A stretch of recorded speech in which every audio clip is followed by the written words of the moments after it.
Você já imaginou estar em um barco no meio da noite, quando de repente o vento se levanta e as ondas parecem querer engolir tudo? Os discípulos de Jesus pensavam que seria apenas mais uma travessia comum, mas estavam prestes a presenciar algo que mudaria suas vidas para sempre. Do outro lado da margem não havia paz, havia sepulcros, gritos e trevas. Uma terra esquecida dominada por forças espirituais que ninguém ousava enfrentar. Mas Jesus não estava navegando por acaso.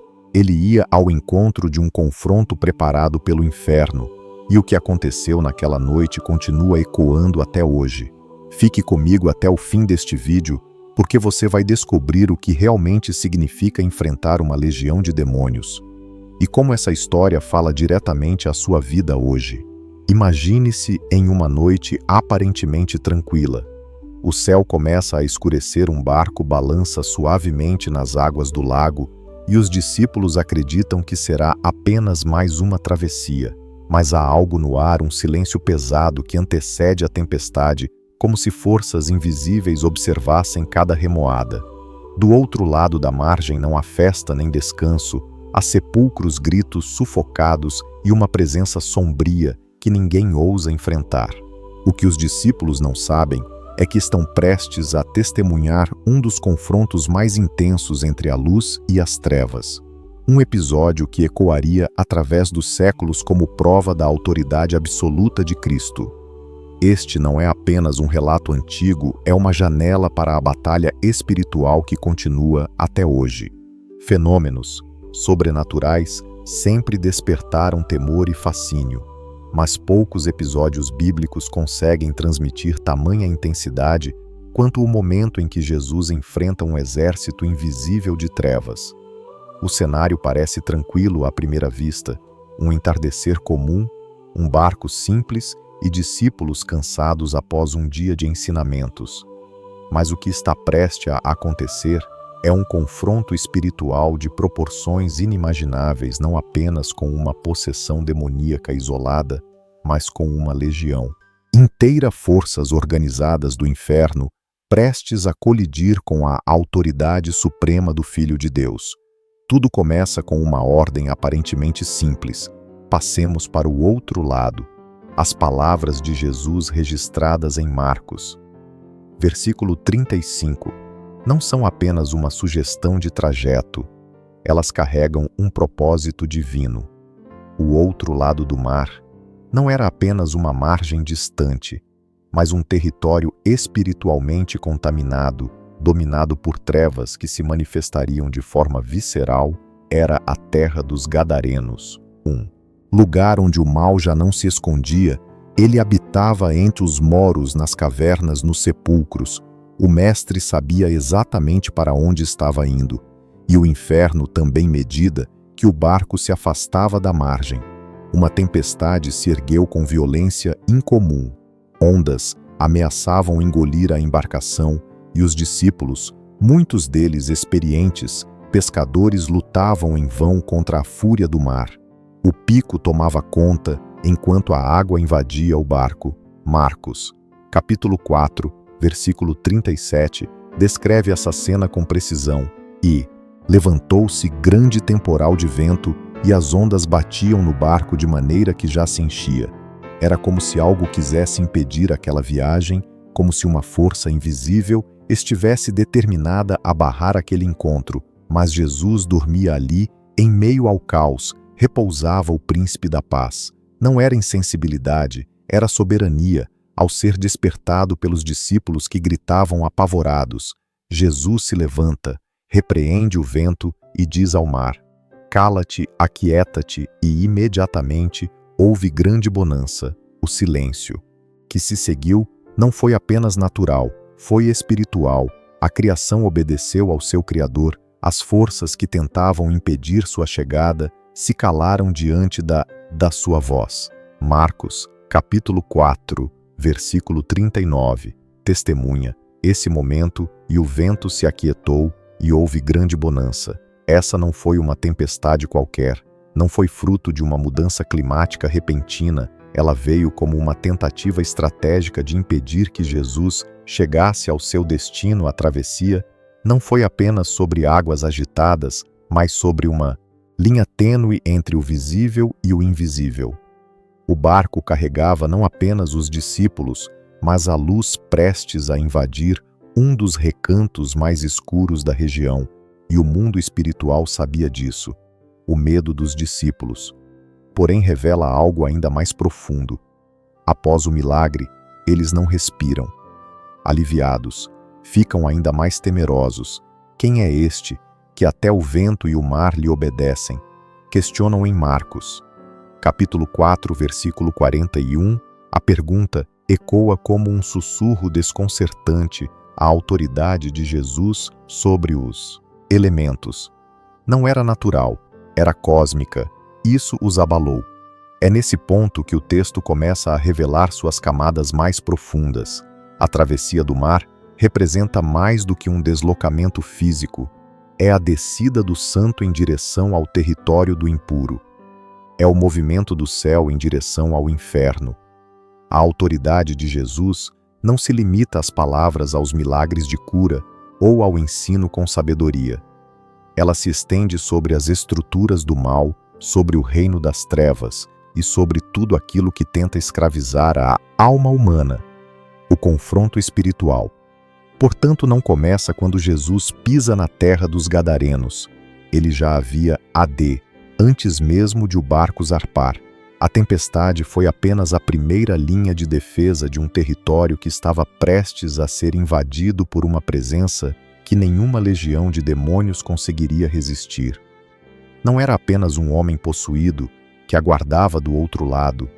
Era uma cena preparada pelas trevas para intimidar um espetáculo de horror montado entre os sepulcros com gritos, feridas abertas, correntes quebradas e uma multidão de espíritos aprisionando uma alma.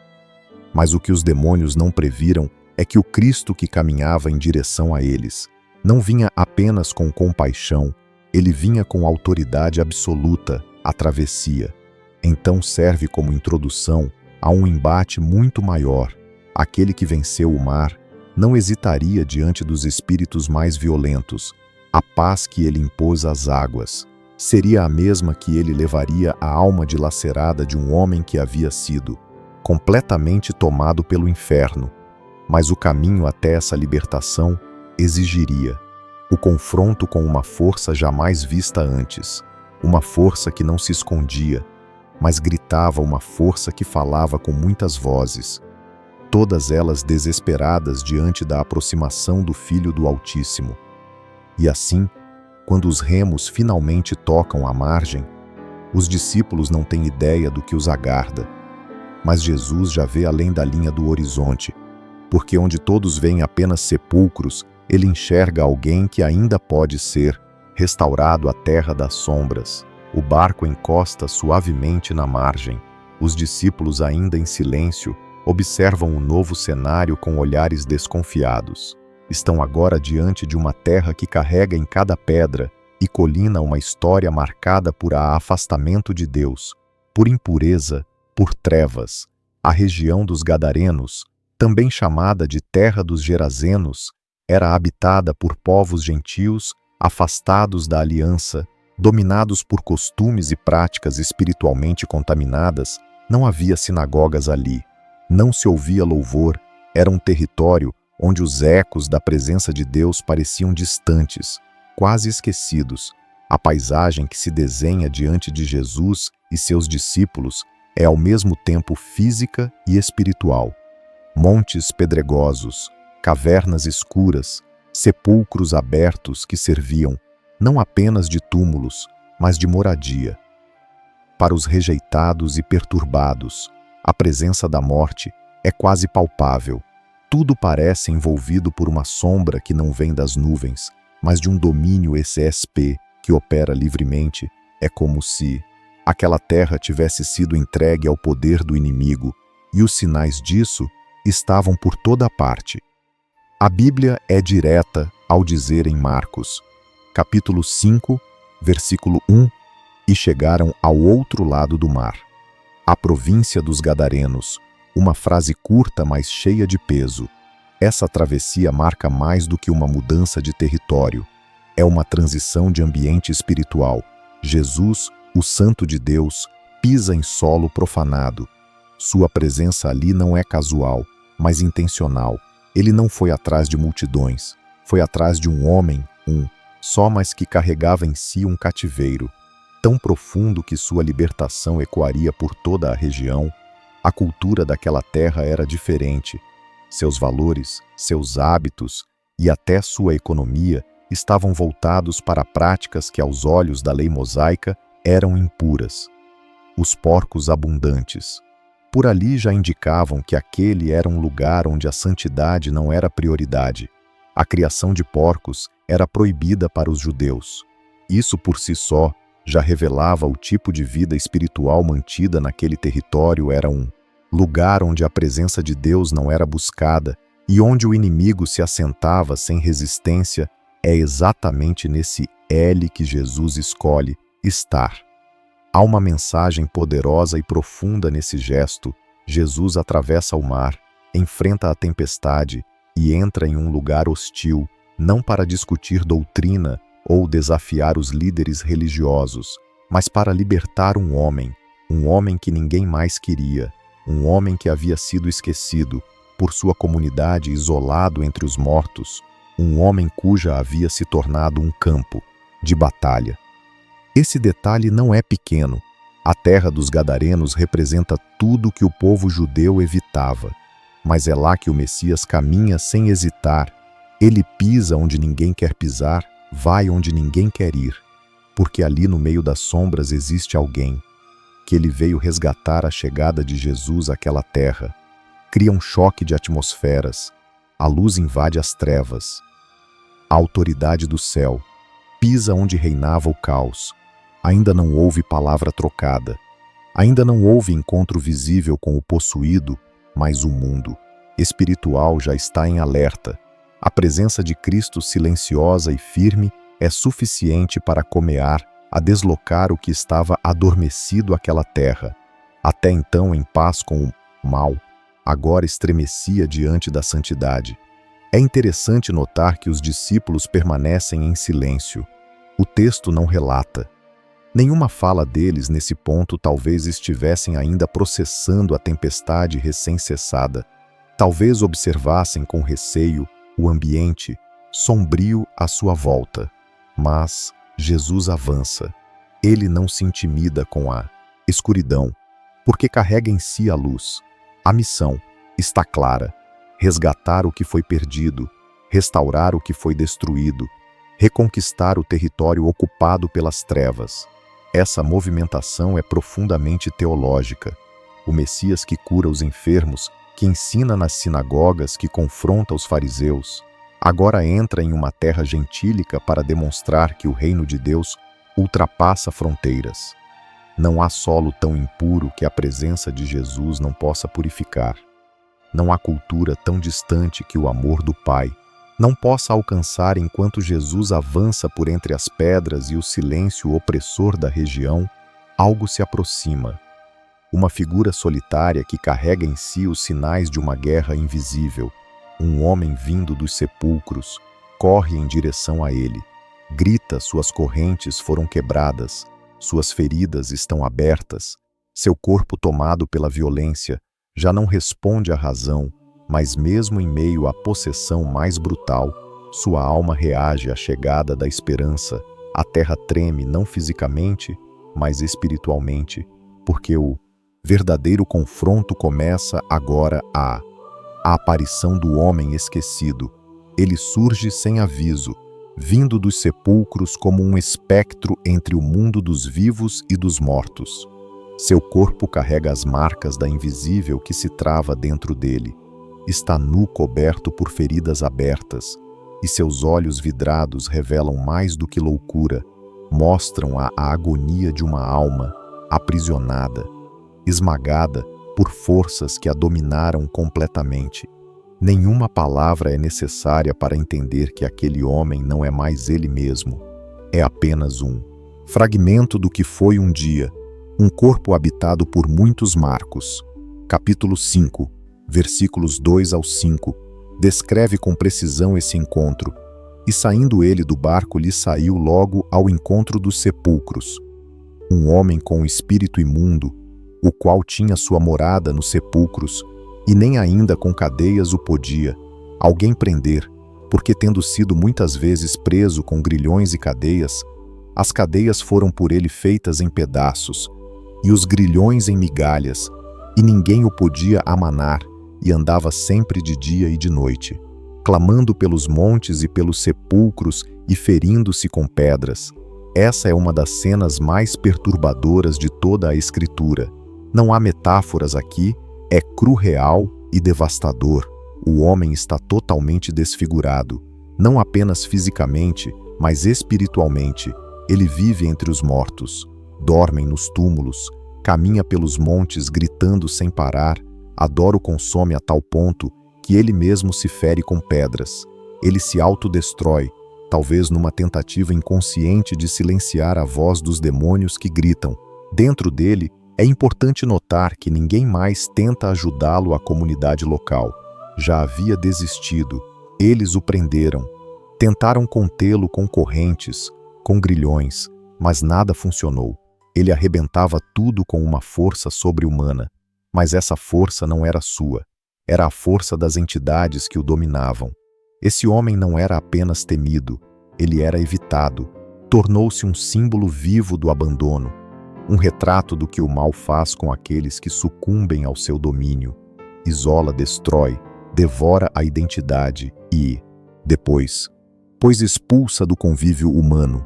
Espiritualmente, esse quadro fala alto a muitos hoje que, embora não vivam entre túmulos físicos, habitam lugares de morte interior, estão cercados por grilhões emocionais, feridas antigas, vozes que os torturam, pecados que os prendem em ciclos intermináveis de dor.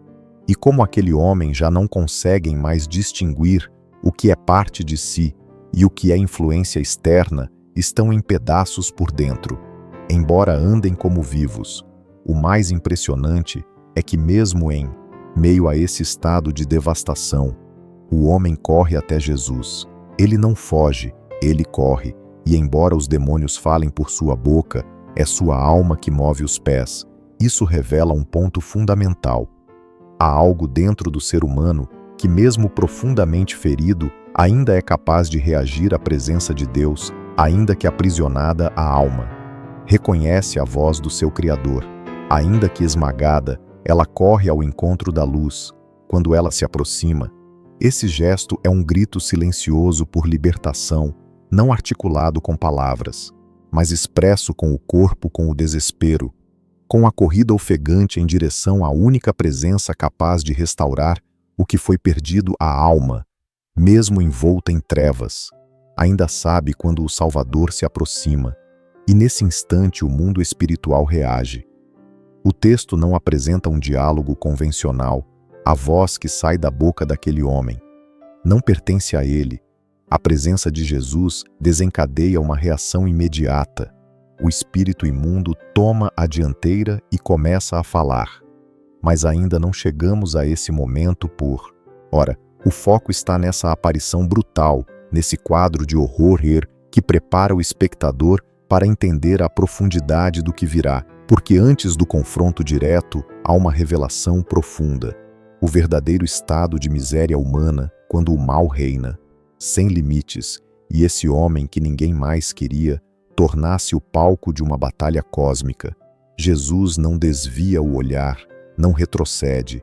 Ele vê além das feridas, além da violência, além da loucura. Ele vê o que ninguém mais viu.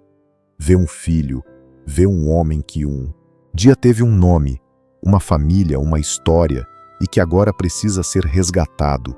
Esse olhar de Jesus já é por si só uma guerra contra o inferno, porque onde todos veem um caso perdido, ele enxerga uma alma preciosa. Onde há morte, ele anuncia vida. Onde há gritos, ele traz silêncio. Onde há tormento, ele carrega paz. E é justamente esse movimento, o do olhar que penetra as trevas, que começa a desestabilizar o domínio. Que havia ali os demônios sentem. Eles sabem que não estão mais seguros à terra que antes. Lhes era confortável, agora se tornou rampo inimigo, porque a presença de Jesus é insuportável para o mal. Sua luz não apenas expõe, ela consome seu amor. Não apenas acolhe, ele reconstrói.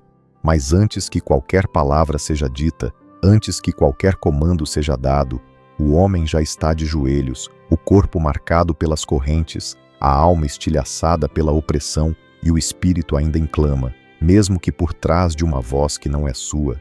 Ele se curva e ali no chão, aos pés do Messias, começa a maior libertação registrada nos evangelhos não apenas de demônios, mas da identidade perdida, da dignidade roubada, da humanidade esquecida ajoelhado diante de Jesus. O homem possuído não emite um clamor de súplica humana. O que sai de sua boca é um grito distorcido carregado de medo, como se 1000 vozes falassem ao mesmo tempo. Não é mais ele quem fala agora, é o próprio mal que se manifesta e se expõe diante da autoridade que o ameaça à presença do Filho de Deus. Forçosos, espíritos imundos, a revelarem-se. Eles não suportam o peso da santidade que os confronta. Marcos, capítulo 5, versículo 7, registra e clamando com grande voz, disse que tenho eu contigo, Jesus, Filho do Deus Altíssimo. Conjuro-te por Deus que não me atormentes. A primeira fala dos demônios é, na verdade, um reconhecimento. Eles sabem exatamente quem está diante deles. Não há dúvidas, não há resistência. Não é preciso que Jesus se apresente. Sua identidade é conhecida, temida e inegável. Os demônios o chamam de Filho do Deus Altíssimo, revelando mais fé na sua identidade do que muitos dos que o cercavam. Até então, esse grito não é um clamor de arrependimento, é um desespero de condenados. Eles sabem que não há como resistir, sabe? A autoridade que está diante deles é absoluta e, por isso, não pedem para ficar, apenas suplicam para não serem enviados ao tormento. Eles falam com medo, mas também com urgência, porque percebem que seu tempo ali acabou. A luz chegou, e onde a luz entra, as trevas não podem permanecer. O texto bíblico deixa claro que Jesus já havia começado a ordenar: sai deste em espírito imundo. Essa fala aparece em Marcos, capítulo 5, versículo 8.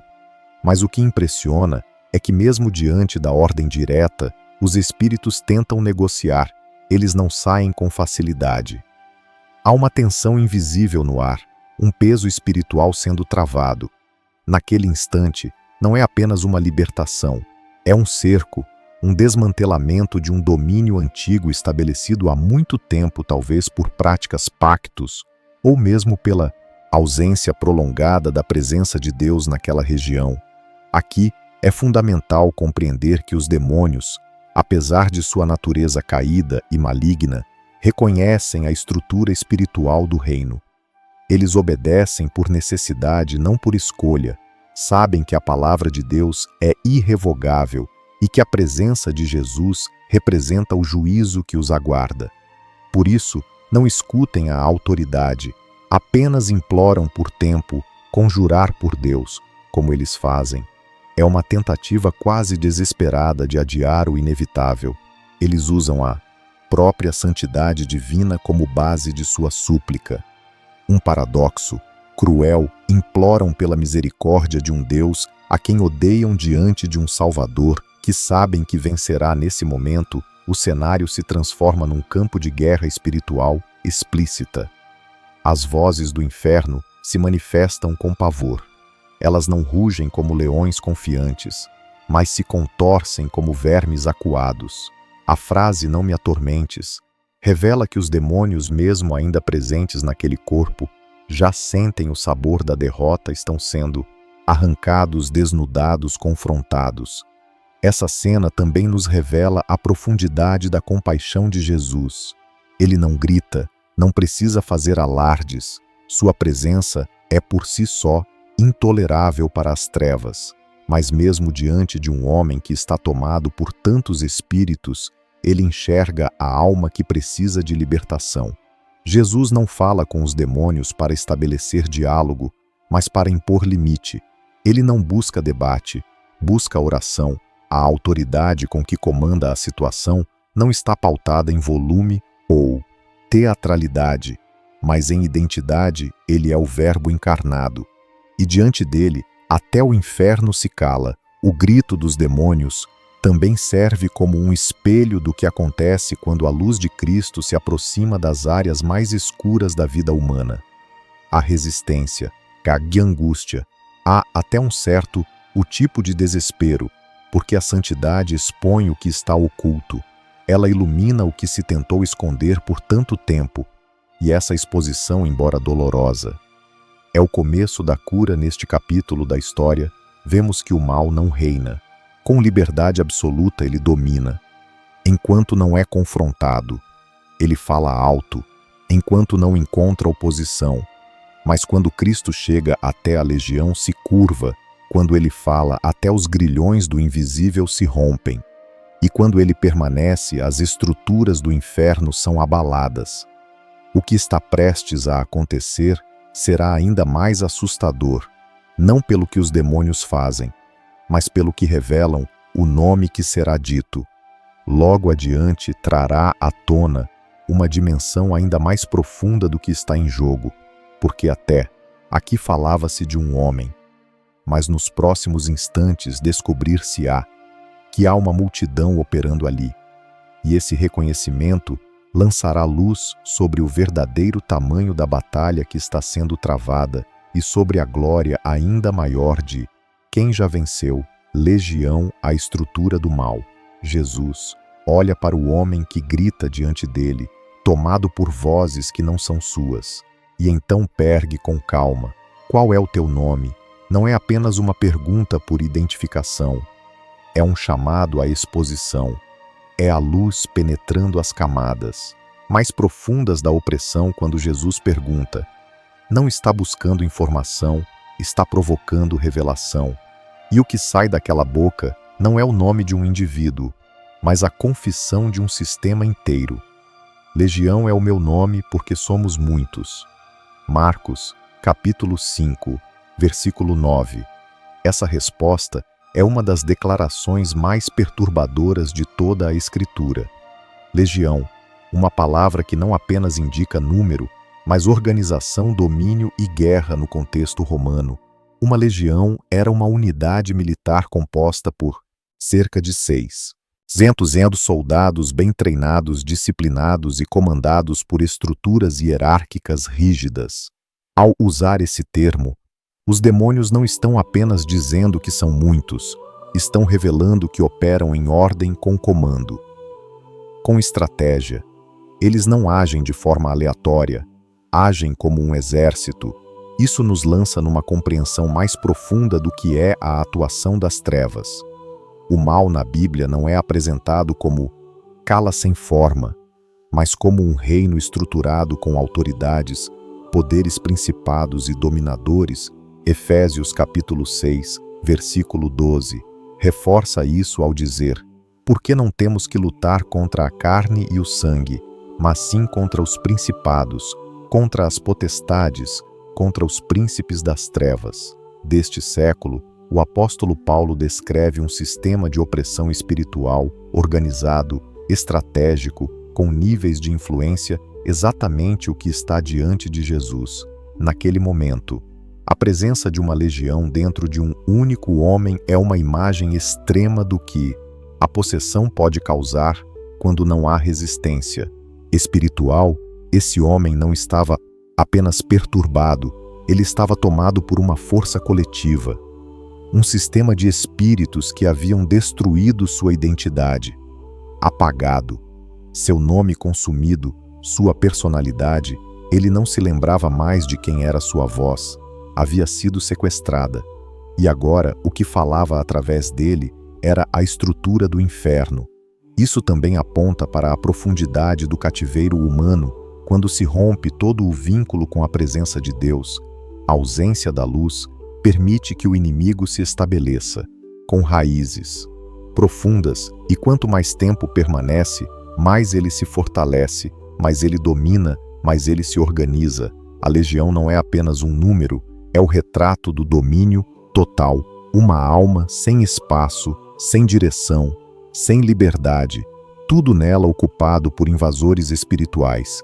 E, no entanto, diante de Jesus mesmo, essa estrutura desmorona, porque embora sejam muitos, embora estejam organizados, embora tenham se assentado naquele corpo como senhores, não suportam o olhar do verdadeiro rei, a autoridade de Jesus, não. Precisa de exércitos visíveis. Sua presença é suficiente para desestabilizar todo o edifício do mal. Antes de continuarmos, se este conteúdo tem abençoado sua vida curta, comente e compartilhe seu amém nos comentários, faz toda a diferença para alcançarmos mais pessoas. Se inscreva no canal e, se quiser abençoar o canal, deixe um valeu, reais de qualquer valor, ou se torne membro. Assim, continuamos investindo em pesquisa e melhorias para abençoar ainda mais a sua vida. Continuando essa cena, escancara uma verdade que muitas vezes se esquece. O diabo não governa com soberania. Ele domina onde não há resistência. Ele oprime onde não há presença de Deus. Mas quando Cristo chega até a legião se dobra. Eles reconhecem que não tem conte. Sou seu próprio destino. Eles não negociam com arrogância. Eles imploram com desespero. Marcos capítulo 5, versículo 10, diz: E rogava-lhe muito que os não enviasse para fora daquela província. Esse pedido é assustador em si. Os demônios não querem sair daquele território. Há algo naquela região que os mantém, que os atrai, que lhes dá liberdade de atuação. Talvez práticas antigas, talvez ausência de fé, talvez uma cultura que abriu as portas para as trevas e nunca mais as fechou. O fato é que eles estão territorializados, não estão ali. Por acaso eles dominam aquele ambiente e querem permanecer? Essa parte do texto nos remete à realidade das chamadas fortalezas espirituais locais, onde o mal opera com facilidade, onde sua presença é tolerada e até em alguns casos alimentada. Jesus está ali, não apenas para libertar um homem, mas para romper com uma fortaleza. A presença dele é uma invasão, uma tomada de território, um rompimento de ciclos antigos. E os demônios sabem que, se forem expulsos, perdem não apenas um corpo, mas uma posição. O pedido para permanecer na província mostra o apego territorial das entidades espirituais.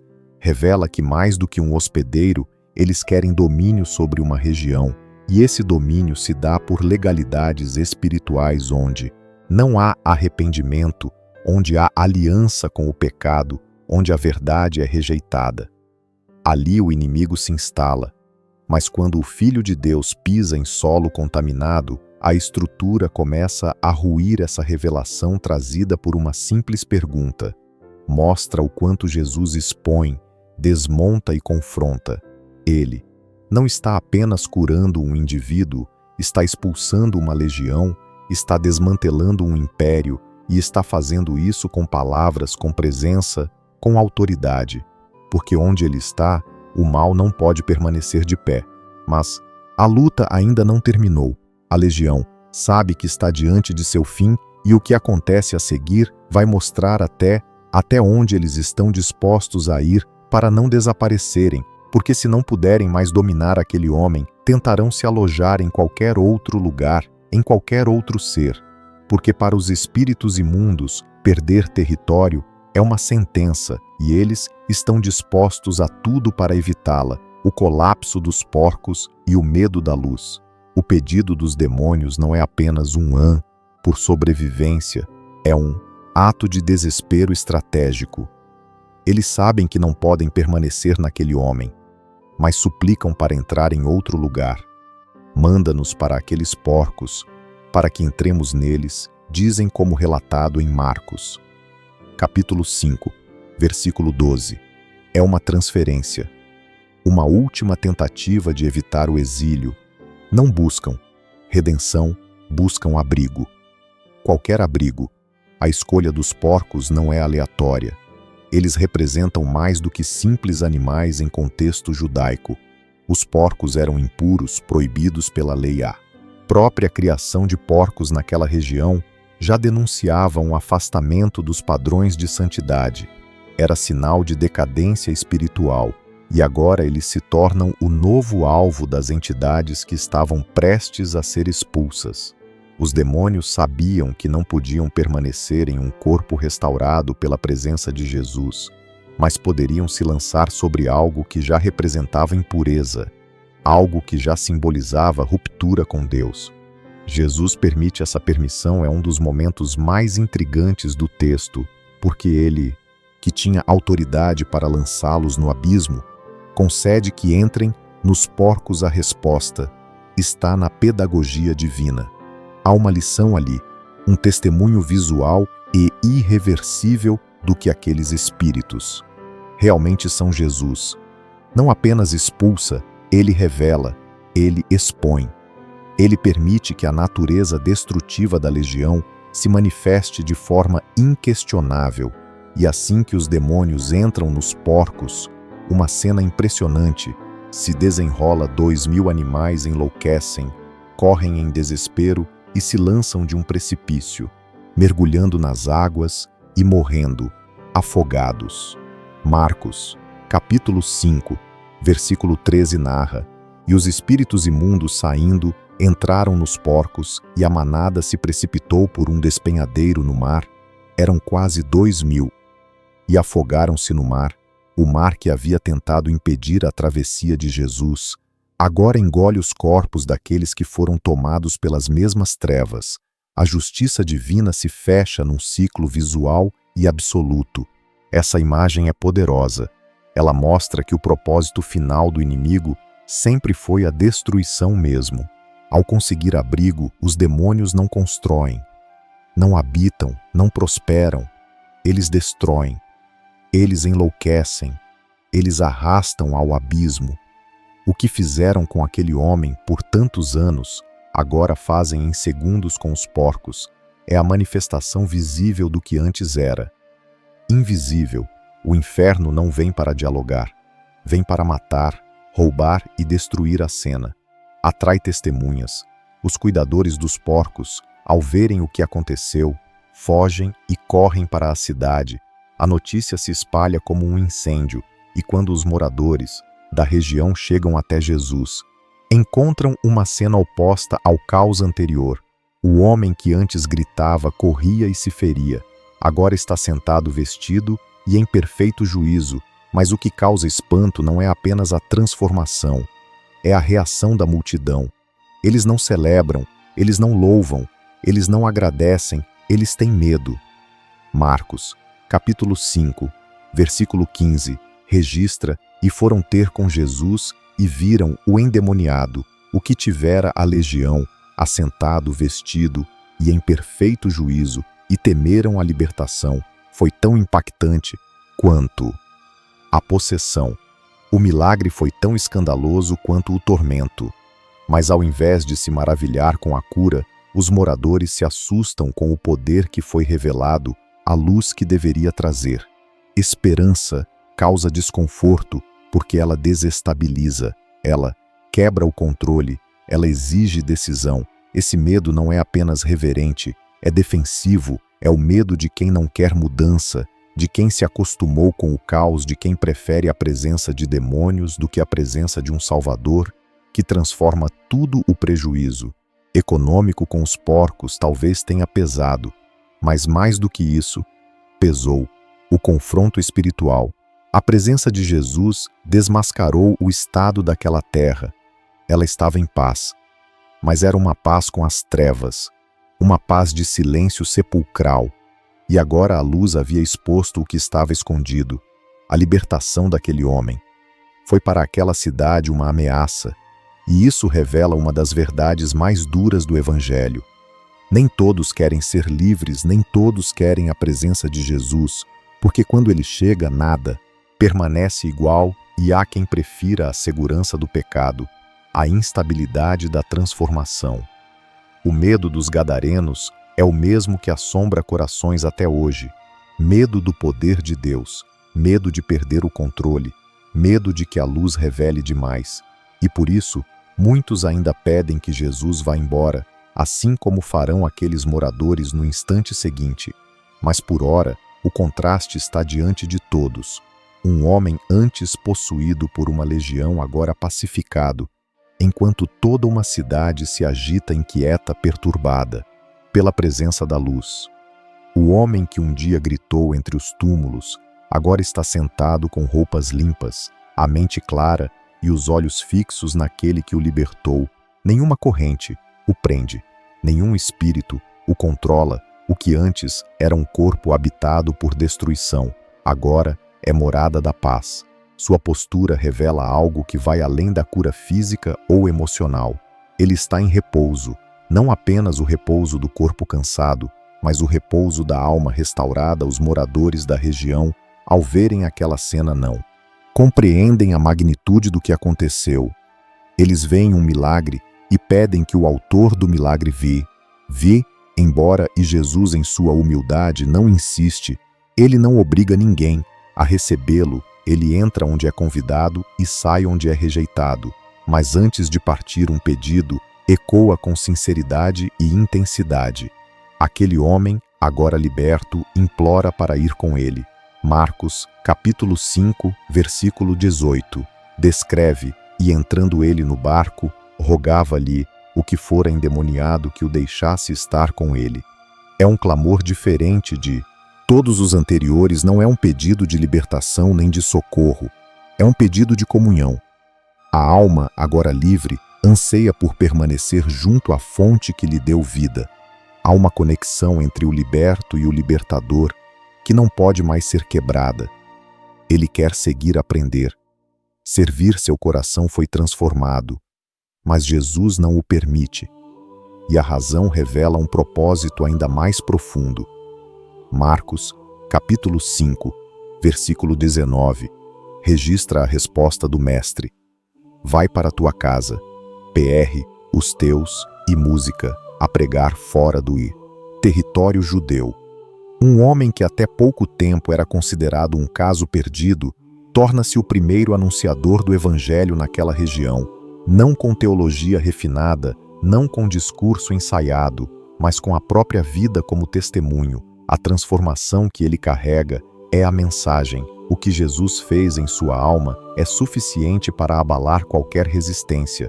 O texto diz que ele foi, e mais do que isso, obedeceu. Marcos, capítulo 5, versículo 20, afirma: e ele foi e começou a anunciar em Decápolis quão grandes coisas Jesus lhe fizera, e todos se maravilhavam. A Decápolis era uma confederação de 10 cidades gentílicas, um território vasto e profundamente influenciado pela cultura grega, ali onde não se de Messias, onde o nome de Icabod era distante. A voz daquele homem agora ecoava com autoridade. Ele falava de um encontro que havia mudado tudo. O contraste é poderoso. A voz que antes gritava por tormento, agora proclama libertação. Os pés que corriam entre sepulcros, agora percorrem cidades para levar esperança aos olhos que antes só viam. Eles agora brilham com o reflexo da luz que os alcançou. A vida que antes era um campo de batalha, agora é instrumento de reconciliação. Esse envio revela também uma dimensão do reino de Deus que não pode ser ignorada. Jesus não veio apenas para libertar, veio para transformar libertos em testemunhas. Ele não apenas cura, ele comissiona cada pessoa alcançada pela graça. É também chão a levar essa graça adiante. E a história desse homem mostra que não há passado escuro o suficiente que impeça alguém de se tornar portador da luz. A missão daquele homem não foi fácil. Ele teve que voltar aos que o rejeitaram, aos que o acorrentaram, aqueles que o conheciam como o louco dos sepulcros. Mas agora ele volta com outro olhar, outra voz, outro espírito. Ele volta com o selo da restauração e seu testemunho quebra resistências, porque não se pode argumentar contra uma vida transformada. Aquele que antes era medo, agora é maravilha. Aquele que antes era vergonha, agora é sinal da misericórdia de Deus. A presença de Jesus não permanece fisicamente naquela terra, mas sua mensagem continua viva, ali na voz daquele que um dia for esquecido, e agora se torna lembrança viva daquilo que o poder de Deus é capaz de fazer. A história do homem possuído por uma legião de demônios não é apenas um relato antigo, é um espelho da alma humana, é a lembrança de que mesmo quando tudo parece perdido, mesmo quando a escuridão ocupa todos os espaços, ainda há esperança, ainda há alguém que atravessa tempestades, pisa em terras esquecidas, enfrenta exércitos do inferno e chama pelo nosso nome. Jesus não se intimidou com os gritos, nem se afastou das feridas. Ele viu o que ninguém mais via. Ele enxergou o valor eterno onde todos viam apenas ruína. E ele continua fazendo isso hoje, ele continua libertando, restaurando e dando propósito àqueles que o mundo já considerou caso perdido. Talvez você se sinta assim preso em culpas antigas, cercado por vozes de acusação vivendo entre ruínas internas. Mas se aquele homem tomado por milhares de espíritos foi alcançado, quem seria você para pensar que está longe demais? A mesma voz que libertou, a mesma presença que curou, está agora batendo à porta do seu coração. Hoje, se você deseja se reconciliar com nosso Salvador Jesus Cristo, por ter se afastado dos caminhos, ou quer iniciar uma nova jornada rumo à salvação eterna, comente aqui embaixo, com fé e verdade: eu te aceito, Senhor Jesus, como meu único e suficiente Senhor e Salvador da minha vida. E se você já é dele, já foi alcançado por essa luz, escreva amém nos comentários para que essa mensagem alcance mais corações. Cada comentário é como uma semente, e quando você compartilha essa mensagem, você se torna parte da missão. A missão de levar a libertação, a restauração e o amor de Cristo até os lugares mais escuros da alma. Que essa história não fique apenas na lembrança, que ela viva em nós cada vez que escolhermos a luz, cada vez que abrirmos espaço para que Jesus transforme o que o mundo julgou impossível. Até a próxima. Sim, expansão teológica e narrativa. A cena da tempestade e da libertação do endemoninhado de Gadara é apenas o início de um movimento cósmico maior. O texto não fala somente de um milagre isolado, mas de um manifesto contra as forças do caos que tentam dominar a humanidade. Segue. O mar como símbolo do caos. Na tradição bíblica, o mar frequentemente simboliza forças incontroláveis e caóticas. Desde Gênesis, onde o Espírito de Deus pairava sobre as águas do abismo, até as visões do Apocalipse, onde o mar dá lugar ao novo céu e a nova terra, as águas representam o limite entre a ordem divina e o caos rebelde. Quando Jesus se levanta no barco e ordena ao mar que se acalme, ele não apenas mostra compaixão pelos discípulos, mas se revela como o Senhor da criação, aquele que tem autoridade sobre tudo o que é incontrolável. A legião e o império. Ao se autodenominarem legião, os espíritos não apenas revelam quantidade, mas evocam a imagem de um império militar romano. Isso é profundamente simbólico. O povo judeu vivia sob opressão romana. E aqui Marcos faz uma conexão direta entre a dominação política e a escravidão espiritual. Assim como Roma subjuga nações, o inferno subjuga almas. E como Jesus desafia a legião demoníaca, ele anuncia também que o reino de Deus desafia e subverte os reinos humanos de opressão.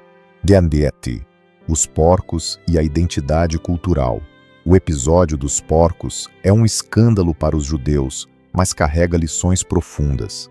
A destruição do rebanho mostra que tudo aquilo que se alimenta de impureza não pode permanecer diante da santidade de Deus.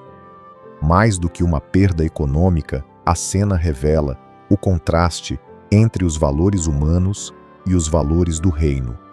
Os moradores preferem preservar sua economia contaminada a acolher a presença transformadora de Cristo. Aqui está um dos dramas espirituais mais antigos, o medo da mudança.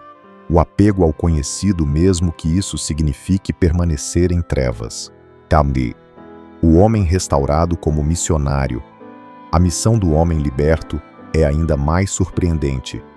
Ele se torna o primeiro evangelista enviado por Jesus a um território gentílico. Não é um rabino, não é um fariseu, não é um escriba. É alguém que viveu entre os túmulos, alguém considerado perdido. A mensagem é clara: o reino de Deus não se constrói com base em status, mas em transformação. Onde havia gritos de tormento, agora há proclamação de esperança. Onde havia correntes, agora há liberdade. Aquele que foi liberto torna-se um sinal vivo de que ninguém está fora do alcance da graça. Pare. Conexão com o mundo moderno. Este episódio ecoa até hoje. Muitos vivem aprisionados não por correntes de ferro, mas por correntes invisíveis: depressão, vícios, culpas, ansiedades. Muitos se ferem interiormente como o homem gadareno, buscando silenciar vozes internas de condenação. Mas assim como naquele dia, Cristo ainda atravessa mares, enfrenta tempestades e pisa em territórios esquecidos para restaurar. O Evangelho não é apenas uma história antiga, é uma realidade presente. Onde a luz de Cristo entra, as trevas não resistem. Reflexão final ampliada. O relato de Marcos 4:5 é um microcosmo do plano de redenção. Nele vemos Jesus, dominando o caos cósmico, o mar, enfrentando o império das trevas, a legião, expulsando a impureza e o medo, os porcos e os moradores, e enviando um missionário improvável, o liberto. Tudo isso aponta para a missão maior, a cruz e a ressurreição, onde o maior confronto entre luz e trevas se concretiza. O gadareno não é apenas um personagem distante. Ele é cada um de nós quando perdemos nossa identidade no caos do mundo. E ele também é o testemunho de que ninguém está tão distante a ponto de não poder ser alcançado pela graça divina.